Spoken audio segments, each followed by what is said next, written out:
అమ్మ వాళ్ళ ఇంటికి వెళ్ళానని చెప్పాను కదా, ఆఫ్టర్నూన్ పిల్లలందరి కోసం అమ్మాయితో ఒక పుచ్చకాయ కట్ చేస్తుంది. మీరు ఎప్పుడైనా ఒలివేసిన పుచ్చకాయ తిన్నారా? అదేంటి గీత డిఫరెంట్ గా చెప్తున్నాం అనుకుంటున్నారు అంటే దాని రంగు రుచి మనకు తెలియదు కదండి. లోపల నుంచి ఇలా కాటా లాగా వేసి ముందు టేస్ట్ చేస్తాం అనమాట.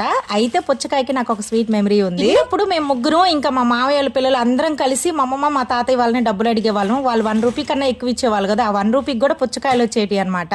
ఘోరంగా చెప్తున్నావు గీతగా, 1 రూపీకి ఎక్కడన్నా పుచ్చకాయలు ఇస్తారని మీరు అడగొచ్చు. లేదండి, మా అమ్మమ్మ వాళ్ళ సైడ్ తోటలు ఉండేటివి అనమాట. అప్పుడు చాలా చీప్ గా వచ్చేటి. 1 రూపీకి ఒక పుచ్చకాయ వచ్చేదండి బాబు. ఆ పుచ్చకాయ తెచ్చుకొని ఇంటికి తీసుకొచ్చుకొని కట్ చేసుకొని ఇక ఆ పుచ్చకాయ నిండా పంచదార అయితే కూరుకునే వాళ్ళం. ఇక ఇష్ట ప్రకారం తినేవాళ్ళం అనమాట. నిజంగా ఆ రోజులు మళ్ళీ రావండి బాబు. అప్పట్లో అమ్మమ్మ తాత ప్రైవసీ ఇచ్చేవాళ్ళు, కానీ మరీ అంత కాదనమాట. ఏదన్నా తేడా వస్తే తాట తీసేసేవాళ్ళు. ఎప్పుడైనా మన పిల్లల్ని పేరెంట్స్ తో కాకుండా అప్పుడప్పుడు పెద్దవాళ్ళతో కూడా పెంచాలి. ఎంత కండిషన్ గా పెంచేవాళ్ళు అంతే ప్రేమ అభిమానంతో పెంచేవాళ్ళు అనమాట.